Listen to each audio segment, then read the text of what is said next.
Hai Sobat Aspirasi, balik lagi di Aspirasi Podcast. Tentunya kali ini bersama Alfida Vivah yang bakal nemenin kamu ya, berbicara soal penerimaan seleksi mandiri Universitas Brawijaya. Tentu nanti Sobat Aspirasi di tanggal 28 Mei 2025 kita bakal mendapatkan pengumuman gitu ya, yang sudah mengikuti SNBT.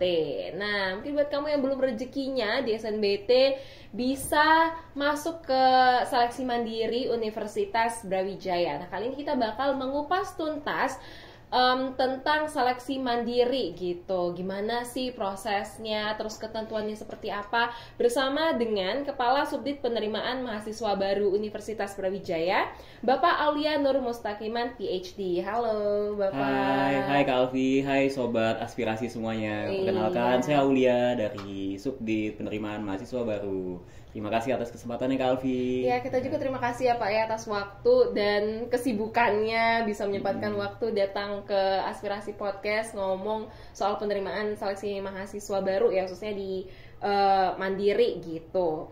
Nah, tentu kayaknya kita langsung ke inti poin pembicaraan kita nih Pak, tentang banyak banget jalur masuk ke UB gitu kan. Salah satunya seleksi mandiri. Iya. Nah, mungkin Pak Aulia bisa menjelaskan ada apa aja sih Pak seleksi mandiri di UB? Oke, betul. Ini bagus sekali pertanyaan Kak Alfi ya, karena momen-momen sekarang ini adalah momen-momen di mana semua pejuang PTN, pejuang SNBT, pejuang SNBP, semua yang kemarin gagal lolos itu mencari kesempatan jalur masuk ke universitas-universitas.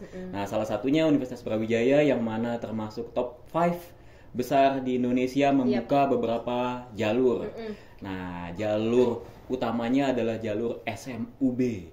SMUB itu artinya seleksi Mandiri. masuk seleksi mandiri Universitas Brawijaya.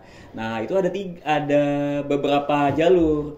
Ada jalur rapor, ada jalur prestasi, ada jalur UTBK, ada jalur penyandang disabilitas. Nah, di luar seleksi mandiri juga ada IUP Intake 1, 2, dan 3. Intake itu artinya batch 1, 2, 3. Iya. Jadi tetap dikatakan mandiri, tapi yang membuat dia berbeda adalah dia kelas internasional. Oke. Gitu. Jadi membuka kelas internasional juga ya di UB ya Betul. Bapak ya, buat yang pengen kelas ini bilingual misalkan bisa masuk kelas internasional. Nah, kali ini Sobat Aspirasi tentu kita bakal mengupas satu-satu nih tentang seleksi mandiri, jalur-jalur seleksi mandiri yang ada di UB. Buat kamu yang penasaran dan banyak banget nanya gitu ya ke kita, Kak, ini nilai ini cocok gak ya, kalau ketentuan kayak gini gimana ya. Nah, kali ini kita sudah bersama langsung dengan ahlinya nih Bapak. Mungkin kita mulai dari yang pertama dulu, kayaknya seleksi rapor. Nah, seleksi rapor ini seperti apa sih Pak? Nah, bagi adik-adik yang yakin nih nilai rapornya bagus, ya, nilai rapornya bagus, tapi kemarin belum ada kesempatan buat masuk, buat lolos SNBP maupun nanti SNBT. Nah, maka adik-adik yang yakin tadi bisa masuk ke seleksi mandiri jalur rapor. Di situ adik-adik cukup memasukkan nilai adik-adik dari semester 1 sampai dengan semester 5. Jadi Sobat Aspirasi pastikan nanti mendaftar SMUB jalur nilai rapor. Nah, di situ bobotnya besar ya. Bobotnya besar. Nah, kalau Sobat Aspirasi semuanya punya prestasi, bisa ikut yang jalur prestasi. Tapi Kak Alfi gimana nih kalau misalkan prestasinya bagus, rapornya juga bagus. Nah, bisa daftar dua-duanya. Oh, berarti bisa daftar dua-duanya Bisa ya Pak daftar ya? dua-duanya. Memperbesar peluang tuh Sobat Aspirasi. Iya. Nah, yang banyak pertanyaannya seperti ini Pak. Misalnya kayak, Kak, kalau nilai rata-rata rapornya 85 bisa masuk manajemen nggak ya? Kak, kalau rata-ratanya segini bisa masuk prodi ininya ya? Nah, itu gimana tuh Pak kalau kayak gitu? Oke, yang pertama biasanya yang tahu nilai rata-rata raport dengan pasti itu adalah kakak tingkat. Ya, karena kakak tingkat itu hafal. Hafal sekali. Dia nilai raportnya berapa, dia masuk teman-temannya berapa. Nah, kalau kami sebagai pengelola seleksi masuk, nah itu biasanya kami meloloskan dengan cara meranking, ya, meranking. Jadi siapa saja yang lebih tinggi, maka dia yang berkemungkinan berpotensi untuk masuk ke Universitas Brawijaya untuk jalur rapor. Berarti di ranking ya Pak ya. Betul, begitu juga ranking. dengan jalur UTBK juga Betul, gitu ya Pak ya. betul, ya. Oh berarti kita tidak bisa menentukan misalkan 600 sekian bisa masuk prodi ini, kita belum tentu ya Belum Pak ya. tentu, belum Dan tentu. mungkin bisa diukur dari besarnya apa rata-rata UTBK di tahun itu nggak sih Pak, misalnya kayak masuk. Nah, kalau UTBK tadi kan berarti kan jalur SMUB jalur UTBK. Iya. Nah, berarti biasanya yang beredar di media sosial ya kan harus skor berapa. Nah, itu sobat aspirasi itu sebenarnya hanya nilai minimum ya, nilai minimum dan setiap periodenya, setiap tahunnya itu selalu berubah. Ya, jadi iya. patokan kami sebagai panitia, sebagai pengelola itu tidak mengacu itu, ya karena itu akan selalu berubah, ya. Biasanya, tapi itu juga bisa menjadi motivasi buat sobat aspirasi semuanya untuk meningkatkan kapabilitas, ya potensi, ya lewat bimbingan belajar dari bimbel-bimbel yang ada di luar, nah, supaya tahu sobat aspirasi ini, supaya sobat aspirasi bisa mengukur kemampuan diri sendiri. Iya, seperti betul itu. sekali. Dan juga tentang seleksi PSDKU dan vokasi nih Pak, apakah sama nih menggunakan nilai rapor dan UTBK juga? Betul, jadi nilai rapor untuk seleksi vokasi dan PSDKU tetap dipertimbangkan. Ya, di samping nilai rapor juga sebenarnya ada nilai prestasi. Tapi tetap rapor tuh pada jalur vokasi dan PSDKU rapor memiliki bobot yang lebih tinggi daripada prestasi. Kalau daftar UTBK tapi daftar PSDKU dan vokasi tapi lewat nilai UTBK itu bisa Pak? Nilai UTBK bisa sekali, juga. bisa sekali. Nah, jadi aman ya Kak Alfia, bisa. Kalau nggak usah bingung, daftar aja semuanya. Ya, rapor daftar, bener, prestasi daftar, ya UTBK juga daftar. memperbesar peluang dan kita nggak tahu ternyata lulusnya jalur prestasi nih gitu kan, benar. Kalau prestasi tingkat kota, kabupaten, provinsi itu mempengaruhi nggak sih Pak? Iya betul Kak Alfi, jadi itu semua mempengaruhi. Jadi sobat aspirasi misalkan memiliki juara nasional, nah itu bisa kalau untuk jalur prestasi itu memiliki bobot yang lebih tinggi, ya. Saya lupa angkanya 50 atau 100. Yang jelas itu bisa memberatkan skor akhir daripada jalur prestasi. Seperti itu. Nah, tadi kan kita sudah mengupas nih sobat aspirasi tentang jalur rapor, PSDKU dan vokasi, jalur UTBK dan prestasi. Nah, kali ini kita mengetahui ya kalau Universitas Brawijaya ini adalah salah satu universitas yang paling inklusi di Indonesia. Betul. Nah, pastinya di Universitas Brawijaya sendiri itu membuka peluang dan kesempatan bagi teman-teman disabilitas yang ingin menempuh pendidikan di UB. Nah, kali ini kan Universitas Brawijaya membuka SMUB jalur disabilitas nih Pak. Nah, itu bisa jelaskan nih Pak ketentuannya seperti apa? Oke, baik. Itu pertanyaan yang spesial sekali ya dan bagus sekali untuk kita ketahui. Jadi SMUB jalur penyandang disabilitas atau disingkat dengan SMPD itu sudah dibuka tanggal 12 Mei kemarin bersamaan dengan SMUB jalur rapot dan jalur prestasi. Nah, tentunya yang membuat berbeda adalah jalur SMPD ini nanti tahapannya ada 2 ya. Yang pertama adalah seleksi kelayakan ya. Kelayakan apakah benar yang bersangkutan adalah penyandang disabilitas, apakah yang bersangkutan dengan menyandang disabilitas tersebut siap dan mampu ya untuk berkuliah ya. Nah, yang kedua setelah itu semua nanti peserta akan menghadapi tahapan seleksi interview. Yang mana seleksi interview ini Kak Alfi itu akan diinterview oleh ketua program studi masing-masing. Ya, jadi di situ ketua program studi akan menguji ya bagaimana kesiapan terhadap keilmuan yang dipilih oleh si peserta penyandang disabilitas. Oke, Seperti itu. wah menarik ya Sobat Iya. Aspirasi. Jadi buat kamu nih teman-teman jangan ragu ya buat masuk ke UB karena banyak sekali ya Pak ya jalurnya. Iya. Apalagi buat teman-teman disabilitas nih. Jadi sudah dijelaskan dengan bersama dengan Pak Aulia tadi ketentuannya seperti apa. Betul. Untuk jalur tes ya, tadi yang pertama maaf Bapak menyebutkan tentang uji kelayakan ya Pak ya. Ya, kesiapan. Oh iya, uji kesiapan maksudnya. Nah, ya. itu tesnya seperti apa Pak? Nah, itu nanti tesnya akan diberikan perangkat atau instrumen-instrumen ya yang berkaitan dengan disabilitas. Ya, saya nggak hafal nama instrumennya apa. Nah, nanti peserta akan dicek ya dengan disabilitas yang mereka miliki, ya apakah mereka mampu atau siap nanti dalam berkuliah di UB. Jika dinyatakan oleh panitia siap ya, maka akan diteruskan Ke di interview. tahapan interview. Bersama dengan kaprodinya masing-masing ya Pak ya. Kaprodi masing-masing. Oke, nah tadi disabilitas sudah. Nah kali ini kita masuk ke jalur internasional atau IUP. Ya.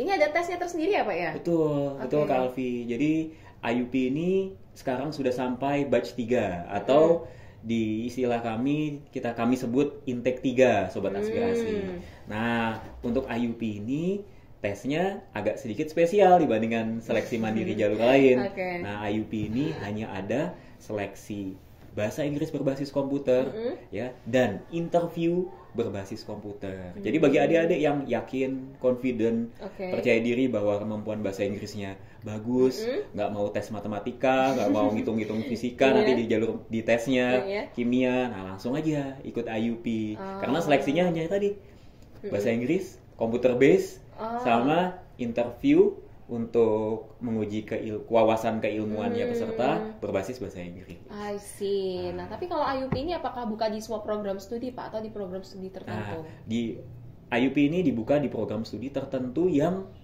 biasanya unggul seperti kedokteran, administrasi bisnis, bioteknologi, teknik lingkungan, teknik industri. Biasanya program studi yang populer, yang unggul, yang hits ya, yang banyak peminatnya itu buka IUP. I see. Nah, kalau kita tahu pro di mana aja nih, misalkannya Pak yang buka IUP itu kita tahunya dari mana? Nah, Sobat Aspirasi semua nanti bisa tahu informasi apapun tentang seleksi mandiri termasuk IUP ya intake 3 itu dari selma.ub.ac.id.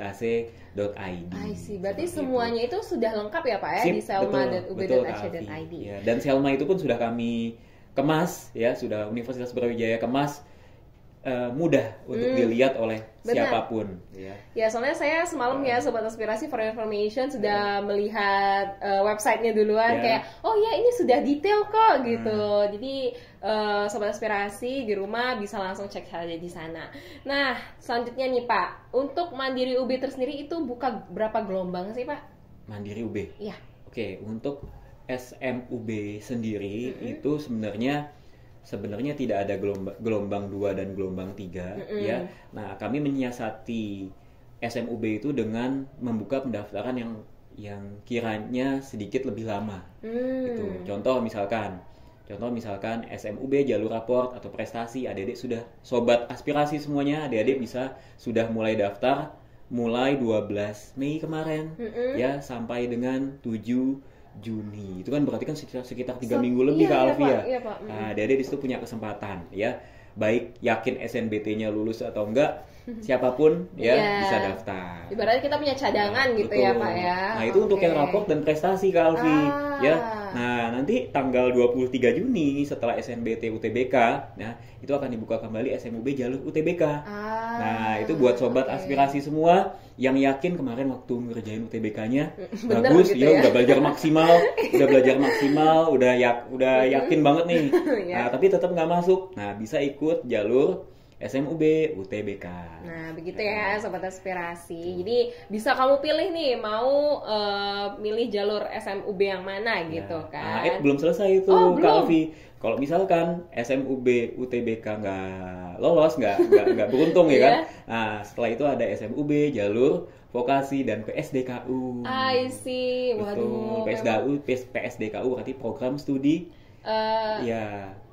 Kediri ya, gitu. benar-benar ya sih. Dan tentu ya Sobat Aspirasi banyak sekali jalur untuk masuk Universitas Brawijaya. Jadi buat kamu yang yakin nih atau kemarin juga yang isi UTBK, aduh aku kayaknya UTBK kurang deh gitu misalnya Pak, bisa daftar di jalur rapor misalnya, karena udah buka ya Pak ya. Udah buka. Oke. Nah selanjutnya ini sering banget nih ditanyain sama sobat aspirasi, kuotanya berapa sih Pak? Penerimaan SMUB ini apakah banyak? Oke, baik. Jadi kalau secara saya mungkin nggak menyampaikan secara kuantitatif ya, tapi kalau secara kualitatif itu besarnya kuota atau daya tampung mandiri itu lebih dari SNBT dan lebih dari SNBP atau jumlah daripada SNBT dan SNBP lebih banyak, ya, lebih banyak, ya, lebih banyak gitu. Berarti, ya, untuk semua program studi. Jadi kamu mencoba dulu saja ya sobat aspirasi. Nah, dan tadi yang terdekat juga itu membuka jalur ini ya Pak ya, rapor dan prestasi. Nah, kali ini alur pendaftarannya nih Pak. Kalau udah masuk ke selmaub.ac.id seharusnya harus apa nih gitu. Oke, baik Alfi. Jadi yang pertama sobat aspirasi perlu lakukan untuk jadi peserta SMUB, yang pertama buka Selma dulu. Nah, nanti di Selma tuh ada berbagai macam menu. Ya, menunya itu besar-besar ya, besar-besar tulisannya. Bagi yang minat IUP 2025 bisa langsung pencet IUP 2025. Bagi yang minat SMUB jalur raport, klik yang SMUB jalur raport. Prestasi juga begitu. Nah, nanti tiap-tiap menu itu akan ada informasi detail. Ya, mengenai persyaratannya apa aja. Terus UKT-nya berapa, terus biaya pendaftarannya berapa. Nah, setelah itu semuanya adik-adik sobat aspirasi baca, nanti semuanya akan diarahkan ke satu link. Nah, satu link itu adalah admisi.ub.ac.id. Nah, di admisi.ub.ac.id itu sobat-sobat aspirasi harus menginput biodata ya, mengkonfirmasi pembayaran, mengupload nilai rapor, mengupload nilai perolehan prestasi ya, dan itu semuanya nanti akan kami nilai ya. I see. Berarti memilihnya jalur situ ya Pak ya, lewat situ. Oke. Nah, terus tentang kita balik lagi nih Pak ke Mandiri UTBK, mungkin di situ juga banyak yang nanya, "Kak, aku lulusan tahun 2021, boleh nggak ya aku pakai nilai UTBK tahun 2021 misalnya gitu?" Oh iya, nah itu belum bisa. Ya, sementara untuk SMUB jalur UTBK berarti sobat aspirasi harus memakai UTBK 2025. Berarti tahun 2024 nggak bisa ya Pak ya? Berarti harus nilai UTBK terbaru nih sobat aspirasi. Jadi yang nggak ikut UTBK kemarin gimana Kak Alfi? Ya nggak bisa. Iya. Oke, tapi kalau yang mau dia lulus tahun 2024 nih Pak, tapi mau daftar SMUB jalur rapor, itu bisa nggak ya? Lulus SMUB? Dia lulus di tahun 2024, tapi pengen daftar ke bisa dong. jalur rapor. Ya, bisa. Nanti tahun tinggal ini. Iya, bisa. Nanti tinggal ngupload bisa ya, rapor Pak, bisa. Ya? Akhirnya kayak harus tahun ini lulusnya. Tidak. Oke. Nah, ini nih menjadi pertanyaan saya juga nih Pak, tentang kenapa sih Mandiri UB itu nggak ada tesnya Pak? Kayak berbeda gitu dengan mandiri-mandiri yang lainnya. Oke, pertama adalah efisiensi ya, tidak hanya efisiensi anggaran tapi juga tenaga dan waktu ya, karena kami mencoba untuk memendekkan mekanisme seleksi ya, jangan sampai peserta atau pendaftar itu setiap kali ikut seleksi harus ujian. Kalau ikut 10 zaman saya itu ikut 10 seleksi berarti 10 ujian. Ya, nah kami nggak mau itu ya. Kalau bisa semuanya itu satu kali ujian. Nah, sehingga dalam menghadapi satu kali ujian itu semua peserta diharapkan serius ya, tidak main-main, karena satu kali ujian itu akan bisa dipakai nilainya di seleksi mandiri yang lain. Iya, saya sedikit cerita ya Pak ya. Saya merupakan salah satu alumni seleksi mandiri UB jalur UTBK tahun 2022. Jadi ya bener sih, waktu saya daftar di UB dan mencari seleksi mandiri lainnya, saya mencari yang mana ya yang tidak ada tesnya, karena saya jauh dari luar Pulau Jawa, kan Pak. Betul. Jadi dimana sekarang zaman serba digital, tinggal input aja gitu, taruh data, udah daftar tanpa harus pergi lagi menambah biaya untuk pergi tes ya. Begitulah sobat aspirasi. Jadi Benar kata Bapak Aulia, sangat mengefisiensi waktu dan tenaga. Nah, kali ini menjadi pertanyaan nih Pak, kalau orang daftar UB stereotipnya itu kayak gini. Kamu kuliah di mana? Aku kuliah di UB. Loh, mahal ya? Nah, gini Pak, soalnya banyak kan yang nanya nih kayak biayanya mahal, apalagi daftar jalur mandiri. Nah, biasanya kalau IP ini ditentukan berdasarkan apa ya Pak, dan apakah bisa dicicil? Gitu? Oke, baik. Terima kasih Kak Alfi. Jadi Sobat Aspirasi, sebenarnya mahal enggaknya itu relatif ya. Iya, benar. Nah, cuma kami ya, Universitas Brawijaya itu men-setting nilai IP itu berdasarkan asas keadilan. Yang pertama, kemampuan finansial orang tua, ya, kondisi keluarga, ya, status ekonomi keluarga, ya, dan beberapa aspek lainnya. Nah, itu yang menjadi dasar kami untuk menentukan IP, sehingga di situ akan ada asas gotong royong, ya, yang mana yang mampu akan bisa membiayai yang tidak mampu, ya, dan yang tidak mampu bisa dapat UKT 500.000, atau yang tidak mampu bisa dapat IP hanya sebesar 2 juta atau 10 juta gitu. Jadi IP itu nggak semuanya dapat besar, ya. Mungkin yang dapat besar itu yang lebih banyak bersuara. Jadi sehingga kelihatannya UKT atau IP Universitas Brawijaya itu kelihatan lebih besar. Gitu.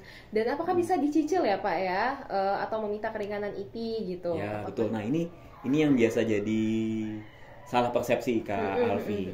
Di tulisannya memang IP itu 1 kali bayar, ya. Nah, satu kali bayar itu maksudnya adalah Sobat Aspirasi nggak akan bayar itu 2 kali atau 3 kali, nggak akan membayar itu tiap semester. Nah, 1 kali bayar ini bisa dicicil. Nah, tulisannya 1 kali bayar, tapi 1 kali bayar itu bukan berarti nggak bisa dicicil.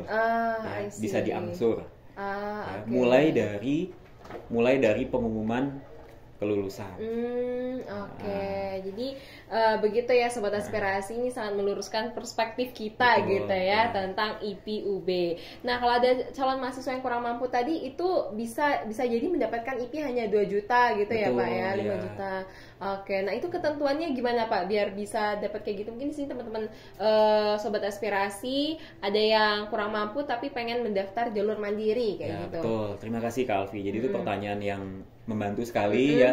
Jadi buat Sobat Aspirasi yang kurang mampu mendaftar ke SMUB, dipersiapkan saja bukti-bukti dukung. Ya, pertama harus aktif dulu ya.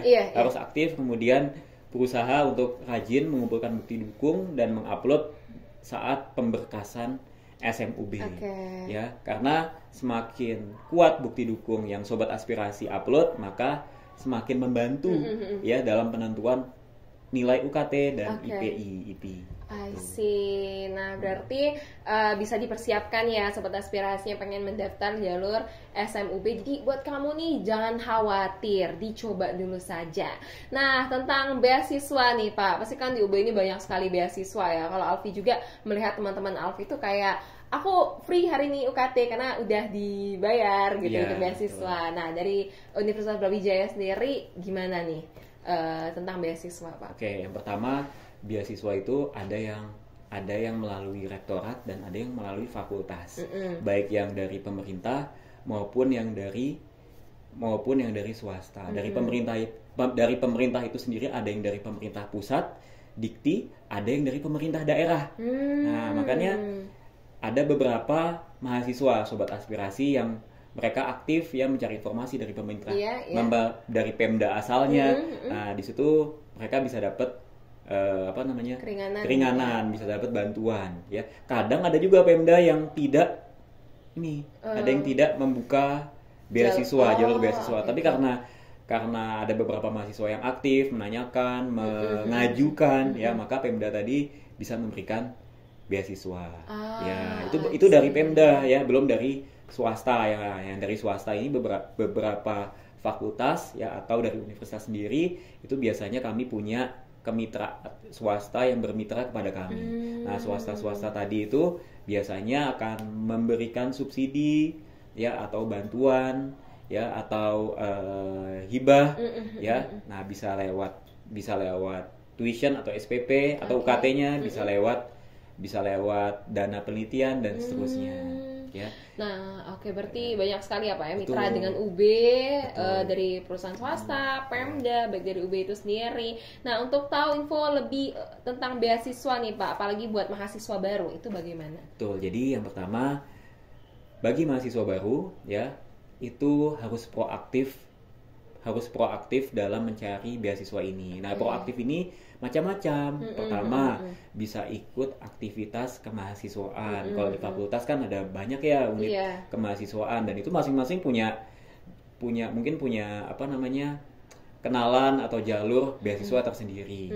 Nah, di samping itu juga ya bisa di sini ada direktorat kemahasiswaan ya, yang mana direktorat kemahasiswaan tadi akan memberikan banyak informasi ya terkait hibah terkait beasiswa ini. Nah, bisa lewat flyer ataupun bisa lewat poster ataupun bisa lewat media sosial. Betul. Nah, yang jelas sobat aspirasi, adik-adik mahasiswa semuanya harus proaktif ya. Harus itu ya, proaktif. Pak, ya, jadi buat kamu nih sobat aspirasi yang pengen dapat beasiswa ya, lumayan kuliahnya 3 tahun dibayar gitu kan, siapa yang nggak mau. Intinya harus aktif mencari. Betul. Jangan cuma diem aja. Harus cari-cari ini di mana nih ya beasiswa yang buka pendaftarannya, dan harus aktif bertanya juga. Betul, ya Pak ya. Betul, ya. Bisa ke kemahasiswaan UB juga bisa, atau kemahasiswaan di fakultasnya masing-masing. Dari Ikatan Alumni UB juga menyediakan beasiswa, dari Maskita Raden Patah juga menyediakan beasiswa lewat ini badan amil zakatnya. Nah, hampir semua unit ya itu menyediakan jalur-jalur beasiswa tadi. Banyak sekali ya, jadi ya begitulah, kamu jangan khawatir ya sobat aspirasi. Nah, tentu kalau buat teman-teman nih Pak yang pengen tahu ya, pastinya jangan lupa untuk mengunjungi websitenya selma.ub.ac.id untuk mengetahui tentang informasi seleksi mandiri. Nah, karena kita udah mau sampai ke ujung podcast nih sobat aspirasi, dari Bapak Aulia sendiri, apakah ada yang ingin ditambahkan atau ada yang ingin disampaikan ke sobat aspirasi? Oke, baik Alfi. Jadi sebagai closing statement, semua sobat aspirasi ya, terutama yang pejuang PTN, pejuang SNBP maupun SNBT, yang pertama harus move on. Ya, harus move on. Jangan takut gagal, karena termasuk saya, termasuk Kak Alfi pun, Kak Alfi kan pernah gagal SNBT kan, ya pernah gagal SNBT. Nah, itu harus move on dan coba untuk bangkit kembali dan proaktif mencari seleksi mandiri ya yang terdekat, terutama seleksi mandiri di Universitas Brawijaya. Nggak usah bingung, nggak usah gupuh mau daftar yang mana nih, udah daftar aja dulu yang ada ya. Atau kalau bisa daftar semuanya aja. Ya, pokoknya harus stay calm dan stay cool dalam menjalani ini semuanya. Ini mungkin pertanyaan terakhir Pak, tadi sempat kelintas di pikiran saya, biaya pendaftarannya kita lupa ini untuk membahas biaya pendaftaran. Oke, untuk seleksi mandiri UB itu biaya pendaftarannya itu tidak banyak dibandingkan seleksi mandiri universitas lain, yaitu Rp500.000 dan angka itu sudah ada di selma.ub.ac.id. Oke, nah seperti itu ya sobat aspirasi. Jadi buat kamu nih yang pengen daftar mandiri, bingung mau daftar mandiri di mana, salah satunya bisa daftar ke SMUB yang buka di waktu terdekat ini ya. Dan tentu benar kata Pak Aulia, harus move on, jangan berlarut-larut dengan kesedihan. Siapa tahu rezekinya di seleksi mandiri sama kayak Alfi. Dan terima kasih sobat aspirasi, terima kasih kepada Bapak Aulia yang sudah menyempatkan waktunya untuk ngobrol bareng kita, sharing-sharing tentang penerimaan mahasiswa baru khususnya di seleksi mandiri. Terima kasih Bapak, dan ya see you sobat aspirasi. Ya.